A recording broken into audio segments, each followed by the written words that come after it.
আজকে টিএসসি রাজু ভাস্কর্যে আমরা সমবেত হয়েছি। আপনারা জানেন যে 2011 সালে চাকরিতে প্রবেশের অবসরের বয়স সীমা 57 থেকে বাড়িয়ে 59 করা হয়। আপনারা জানেন ব্রিটিশ আমলে চাকরিতে প্রবেশের বয়স সীমা ছিল 23 বছর। সেই সময় শুধু পিয়ন, কনস্টেবল সেই সমস্ত লোকগুলোকে নিয়োগ করার জন্য এভাবে তারা বয়স সীমা আটকে দিয়েছিল। তখন আমরা পরাধীন ছিলাম এবং যখন পাকিস্তানের জন্ম হলো সেই সময় বয়স সীমা হলো 25। এই 25 বয়সেও আপনার তৃতীয় চতুর্থ শ্রেণীর কর্মচারীরা শুধু ঢুকতে পারে। আপনারা জানেন যে পড়াশোনা করে বড় চাকরিতে ঢুকতে হলে আপনার অবশ্যই 27-28 বছর 26 বছর লেগে যায়। পরবর্তীতে দেশ স্বাধীন হওয়ার পরে 71 সালের পরে এই বয়স সীমাটি 27 বছর হয় এবং যখন স্বৈরাচার এরশাদ সরকারের আমল ছিল সেই সময় দীর্ঘ 8-10 বছর আন্দোলন চলার পরে এই স্বৈরাচার এরশাদ সরকারের পতনের পরে 90 সালের পরে 91 সালে গিয়ে বিএনপি সরকার তখন এই চাকরিতে প্রবেশের বয়স সীমা 27 থেকে 30 করেছিল। এখন দীর্ঘ যেই সময় এই 27 থেকে 30 করা হয় সেই সময় আমাদের গড়ে ছিল মাত্র 50 বছর এই বাংলাদেশে। আজকে দীর্ঘ 34 বছর অতিবাহিত হয়েছে। রাষ্ট্রের নীতি নির্ধারকরা বিভিন্ন সময় সরকার এসেছে গিয়েছে, সরকারের উচ্চ মহলরা, এই সচিবরা, আমলারা তারা কি নীতি নির্ধারণ করেছে যেখানে বিশ্বের 162টি দেশে 196টা স্বাধীন দেশের মধ্যে 162টার অধিক দেশে বয়স সীমা 40, 45, 55, 59, এমনকি কোন দেশে উন্নত দেশগুলোতে কোনো বয়স সীমা নাই। আজকে যখন 2024 সালের এই অভ্যুত্থানের পরে আমরা ভেবেছিলাম, আপনারা হয়তো জানেন 2017 সালে বয়স সীমা আন্দোলন আর কোটা আন্দোলন একসাথে ছিল, এই দুইটা দাবি একসাথে ছিল। এরকম আমাদের 5টা দফা ছিল 2018 সালে। 17 সালে এই দফাগুলো লেখা হয় এই ডাকসু ভবনে। আমাদের অন্যতম সংগঠন আলামিন রাজু ভাই বিপি নূর সহ এই দাবিগুলো লিখিত করেন। পরবর্তীতে কোটার একটা চাহিদা বেশি হওয়ার কারণে কোটার আন্দোলনটা সামনে আসে, কিন্তু আমাদের বয়স সীমার আন্দোলনটা চলতে থাকে। করোনার পরে 39 মাসের একটা প্রহসনের ব্যাকডেট দেওয়া হয়, অথচ এই দীর্ঘ সময় ধরে সেশন জট, রাজনৈতিক অস্থিরতা, ফলাফল বিপর্যয় সহ করোনা মহামারী সবকিছু মিলে আমাদের জীবন থেকে 8-10 বছর গিয়েছে। এবং কি এই বিগত ফ্যাসিস্ট সরকার শেখ হাসিনার আমলে এই দীর্ঘ 15-16 বছর ধরে আমরা কোনো যৌক্তিক দাবি নিয়ে রাজপথে সেভাবে দাঁড়াতে পারি নাই। আমাদেরকে রাষ্ট্রদ্রোহী, সরকার বিরোধী বলে বিভিন্ন সময় আমাদেরকে হামলা, মামলা, নির্যাতন, জেল জুলুম আমাদের নামে মামলা পর্যন্ত করেছে।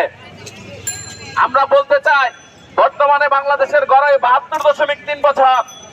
সেই প্রেক্ষিতে আন্তর্জাতিক মানদণ্ড অনুযায়ী বাংলাদেশে চাকরিতে প্রবেশের বয়স সীমা অনায়াসে 47, 45, 50, এমনকি 55 বছর পর্যন্ত করা যায়। আমাদের পার্শ্ববর্তী দেশে শ্রীলঙ্কাতে 45 বছর পর্যন্ত রয়েছে, ইন্দোনেশিয়াতে 45 রয়েছে, মালয়েশিয়া যাকে দক্ষিণ এশিয়ার রোল মডেল বলা হয়, মালয়েশিয়াতে 55 বছর পর্যন্ত চাকরিতে প্রবেশ করা যায়, সিঙ্গাপুরে 55 বছর পর্যন্ত। আমরা বাংলাদেশের চাকরি না হলে আমরা যখন বিদেশে চলে যাই, যেমন সৌদি আরব, কাতার, দুবাই, বাহরাইন, সেখানে 55 বছর পর্যন্ত ঢোকা যায়।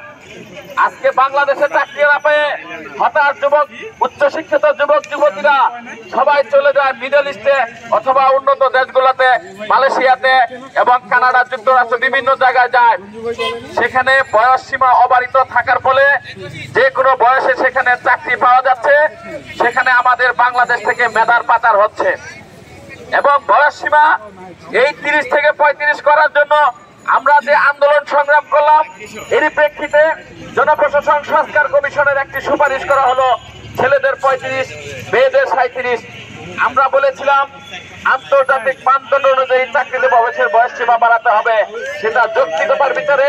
সেটা যদি 40 হয়, 45 হয়, 50, এমনকি 55 অথবা ক্ষেত্র বিশেষে উন্মুক্ত আমরা মেনে নিব, কিন্তু আমরা একটা মার্জিন টেনে দিয়েছিলাম যে ন্যূনতম 35-এর নিচে যেন না হয়। কিন্তু তো ওনারা জনপ্রশাসন সংস্কার কমিটির সেই অভ্যুত্থানে কিভাবে করে 32 নামক একটা ডিজিট আমাদের ভিতরে দিয়ে দিয়েছে। এটা ছাত্র সমাজের মধ্যে একটা বিভ্রান্তিমূলক এবং প্রহসনমূলক একটা বিভাজন করে ফেলেছে আমাদের ছাত্র সমাজের মধ্যে। এই ধরনের প্রতারণামূলক সিদ্ধান্তকে আমরা ধিক্কার জানাই, ঘৃণাভরে প্রত্যাখ্যান করছি। যারা এটার সাথে জড়িত, যে সমস্ত সচিব আমলারা এটার ভিতরে কলকাঠি রাখছে, আমরা তাদেরকে হুঁশিয়ার করে দিতে চাই, আপনারা এই অভ্যুত্থানের বাংলায় আপনারা শুদ্ধ হয়ে যান, আপনারা শুদ্ধ হয়ে যান।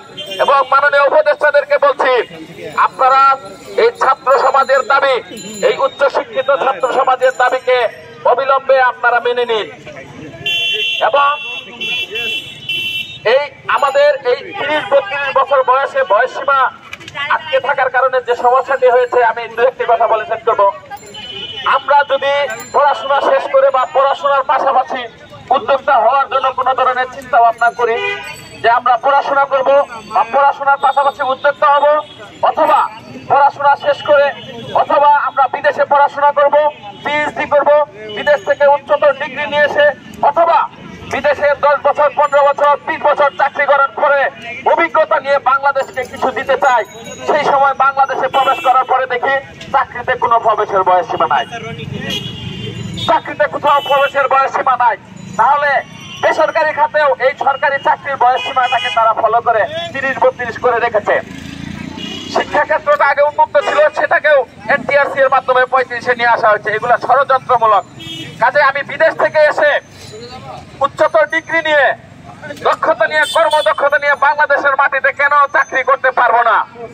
আমি তো বাংলাদেশে ঢুকে ব্যবসা করার চিন্তা ভাবনা করবো, পাশাপাশি চাকরি করার চিন্তা ভাবনা করবো, এই দেশকে গড়ে তোলার চিন্তা ভাবনা করবো। কেন এটাকে বয়সসীমার ভেবে বাঁধিয়ে রাখা হয়েছে? এই বয়সসীমাতে বাঁধিয়ে রাখার কারণে, এই বিসিএসের ভিতরে দৌড়ানোর কারণে আমাদের জীবনের মূল্যবান সময়গুলো নষ্ট হয়ে যাচ্ছে। আমাদের আর্থিক দুরবস্থা, বাংলাদেশ থেকে বেকারত্ব সরছে না। কারণ বেকারত্ব করবে কি, কমবে কিভাবে? তারা কর্মসংস্থান করতে পারে না, তারা কর্মসংস্থান করতে পারে না। সরকারি চাকরিতে সেভাবে পদ খালি হয় না, কয়জনকে চাকরি দিবে? কিন্তু আমরা তো চাকরি চাই নাই, আমরা বলেছি বয়সসীমাটা অবারিত করে দেন। আমরা উদ্যোক্তা হওয়ার চেষ্টা করি, আমরা বিদেশে গিয়ে চেষ্টা করি, বিদেশ থেকে উচ্চতর ডিগ্রি নেই, সেখানে আমরা ব্যবসা বাণিজ্য করবো, সেখানে চাকরি করব, সেই দক্ষতা নিয়ে বাংলাদেশে এসে বাংলাদেশটাকে গড়ে তুলবো। আমরা যখন ইচ্ছা তখন চাকরিতে আমাদের যোগ্যতা, দক্ষতা, সার্টিফিকেটের বয়স অনুযায়ী চাকরিতে প্রবেশ করবো। এখানে বাধা কোথায়? আমরা তো পরাধীন নই, আমরা তো স্বাধীন বাংলাদেশের নাগরিক, উচ্চ শিক্ষিত নাগরিক। এই ঢাকা বিশ্ববিদ্যালয় থেকে পাশ করা যে সার্টিফিকেট, জগন্নাথ জাহাঙ্গীরনগর থেকে পাশ করা যে সার্টিফিকেট, সমস্ত বাংলাদেশ থেকে যে উচ্চ শিক্ষিত যে ছাত্র সমাজ, যুব সমাজ রয়েছে, তাদের সার্টিফিকেট কখনো ব্যর্থ হইতে পারেন না। এই লক্ষ লক্ষ টাকা খরচ করে মধ্যবিত্ত, নিম্ন মধ্যবিত্ত বাবা মার ঘরে বসে আমরা যখন এই অতি কষ্টের মধ্যে যে খেয়ে না খেয়ে টিউশনি করে, পার্ট টাইম জব করে, অনেক কিছু করে যখন একটা অর্জিত সার্টিফিকেট 27-28 বছরে আমরা অর্জন করি, সেটার ভ্যালিডিটি কেন 2 বছর হবে, কেন 3 বছর হবে?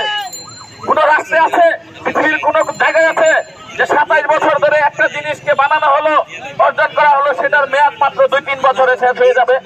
এটা কোন দেশে আছে? আপনার পার্শ্ববর্তী দেশে তাকান, সারা বিশ্বের দিকে তাকান, এরকম কোথাও নাই।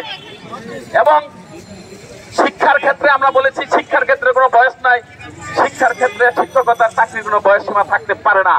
যত বেশি শিক্ষক, যত অভিজ্ঞ হবেন, তার কর্মদক্ষতা তত বেশি হবে, তার বয়সসীমা উন্মুক্ত করে দেন না কেন? শিক্ষার ক্ষেত্রে বয়সসীমা উন্মুক্ত চেয়েছি, আইন বিচারের ক্ষেত্রে, জুডিশিয়ারির ক্ষেত্রে উন্মুক্ত চেয়েছি, আইসিটি সহ টেকনিক্যাল যত সেক্টর আমরা উন্মুক্ত চেয়েছি, এবং এই স্বাস্থ্য খাতে উন্মুক্ত চেয়েছি, সমাজ কল্যাণ গবেষণা পরিকল্পনা সহ এনজিও এবং বেসরকারি যে সমস্ত খাত উন্মুক্ত করা যায়, আমরা বলেছি জরিপের মাধ্যমে সেই সমস্ত সেক্টরকে উন্মুক্ত করে দিতে হবে। অবিলম্বে যৌক্তিক দাবি যৌক্তিকভাবে সমাধান করতে হবে। আপনারা প্রশাসনের কোন ডিজিট আপনারা এভাবে সিদ্ধান্ত দিবেন, এটা ছাত্র সমাজ, যুব সমাজ কখনোই মেনে নেবে না। এই অভ্যুত্থানের বাংলাদেশে কোন ধরনের প্রশাসন প্রতারণার সিদ্ধান্ত আমরা কখনোই মেনে নেব না। আমি একটি কথা বলে শেষ করতে চাই, আজকে আমরা এই ছাত্র সমাজ, যুব সমাজকে আপনারা এই বয়সসীমার এই শৃঙ্খলে আমাদের কর্মের হাতগুলোকে এভাবে করে শিকলে বন্দী করে আপনারা দেশের উন্নয়ন কখনোই করতে পারবেন না। আমরা বিদেশি আগ্রাসন লক্ষ্য করছি। আমরা ব্রিটিশের আগ্রাসনে ছিলাম, এখন ভারতের আগ্রাসনে আছি। আমার মনে হয় ভারত এইভাবে চক্রান্ত করে আমাদেরকে ভাসিয়ে দিচ্ছে। এখন আজকে যদি ভারতের সাথে আমাদের কোনো সংঘর্ষ হয়, বহির্বিশ্বের সাথে সংঘর্ষ হয়, যুদ্ধে আগে কারা যাবে বলেন? এই উচ্চ শিক্ষিত ভাই বোনেরা, আমাদের তরুণ বেকার যুবক ভাই বোনেরা যাবে। আমরা গত অভ্যুত্থানেও রাজপথে ছিলাম, রক্ত দিয়েছি, দেশকে স্বাধীন করেছি, হামলা মামলা নির্যাতনের শিকার হয়েছি। আজকে অভ্যুত্থানের বাংলাদেশে এসে আমরা যদি অধিকার না পাই, তাহলে আমরা মনে করব এই দেশকে আবার ব্যর্থ করে দেওয়ার ষড়যন্ত্রের অপচেষ্টায় সবাই লিপ্ত। আজকে মাননীয় প্রধান উপদেষ্টা যিনি বলেন, তিনটা তত্ত্ব তিনি দিয়েছেন, 3-0 তত্ত্ব। এই 3-0 মধ্যে প্রথম তত্ত্ব হচ্ছে আনএমপ্লয়মেন্ট, জিরো বেকারত্ব। যেন বেকারত্ব না থাকে, উনি সারা বিশ্বে এটা বলে বেড়ান। এই উচ্চ শিক্ষিত বেকারদের হাতে কর্ম না দিয়ে, তাদেরকে বয়স সীমার ফাঁদে ফেলে, তাদেরকে শৃঙ্খলমুক্ত করে, শৃঙ্খলা যুক্ত করে আপনি কখনোই এই দেশকে উন্নয়ন করতে পারবেন না। আগে নিজের দেশকে উন্নয়ন করতে হবে। আবার 2 নম্বরে আছে আপনার জিরো পভার্টি, জিরো বেকার দারিদ্রতা। আপনি এই উচ্চ শিক্ষিত যারা দক্ষ, এই বাংলাদেশের প্রথম শ্রেণীর নাগরিককে আপনি সার্টিফিকেটের মাধ্যমে অকেজো করে দিয়ে এই দারিদ্রতা আপনি দূর করতে পারবেন না। এরা দেশকে যেভাবে গড়ে তুলতে পারবে, এরা যেভাবে মেধা দিয়ে দক্ষ দিয়ে দেশকে গড়ে তুলতে পারবে, সেভাবে একজন সাধারণ নাগরিক কখনোই পারবে না সেটা। কাজেই উচ্চ শিক্ষিত যুব সমাজের দিকে আপনারা নজর দিন। ওনার আরেকটা তত্ত্ব হলো জলবায়ু, জিরো ক্লাইমেট চেঞ্জ। ক্লাইমেট চেঞ্জের মধ্যে জিরো কার্বন নিঃসরণ, বায়ু দূষণ, পরিবেশ দূষণ কম করবে এবং পরিবেশ আপনার সুন্দর হবে। আজকে আপনারা এই যে ঢাকা শহরের বায়ু দূষণ, ধুলা দূষণ, ট্রাফিক জ্যাম সহ নিত্যপণ্য দ্রব্য মূল্য বৃদ্ধির কোনোটারই সংস্কার, কোনোটারই সমাধান দিতে পারছেন না। অথচ আমাদেরকে যখন আমরা এই দেশের দেশকে গড়ে তোলার জন্য, যখন আমরা দেশের উন্নয়নের জন্য অবদান রাখবো, সেই সময় আমাদেরকে এই বয়স সীমার হাতে ফেলে আমাদেরকে রাজপথে ঘোরাচ্ছেন। আমরা ইতিপূর্বে 2012 সাল থেকে আজকে পর্যন্ত যত সমাবেশ করেছি, বিভিন্ন জেলা থেকে, বিভিন্ন বিশ্ববিদ্যালয় থেকে যত টাকা খরচ করে বাংলাদেশে লক্ষ লক্ষ হাজার কোটি টাকা ব্যয় করেছি এই 35-এর পিছনে। আমাদের মূল্যবান সময় শ্রমগুলো এখানে নষ্ট হচ্ছে। আমাদের কর্মঘণ্টাগুলোকে আপনারা নষ্ট করতেছেন, একবারও ভূক্ষেপ করছেন না। আপনারা কিসের নীতি নির্ধারক? অথচ সচিবালয়ে আমাদের টাকায়, আমাদের ট্যাক্সের টাকায় আপনাদের বেতন চলে এবং আমাদের টাকায় কিনা গুলি বুলেট আমাদের উপরে চলে, আমাদের উপরে পুলিশি নির্যাতন হামলা চলে। যখন আমরা ন্যায্য দাবি নিয়ে আমরা যখন রাজপথে নামি, তাহলে কোন বাংলাদেশে আছি আমরা? আমরা তো স্বাধীন নই, আমরা এখনো পরাধীন আছে। আমাদের দেশকে ব্যর্থ করার এখনো পর্যন্ত ষড়যন্ত্র চলছে।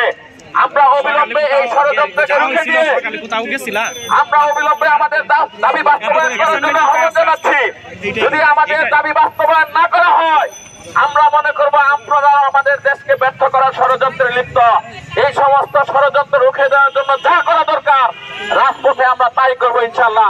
সবাইকে আহ্বান জানিয়ে সবার সুস্বাস্থ্য কামনা করে আমার বক্তব্য শেষ করছি। ধন্যবাদ সবাইকে।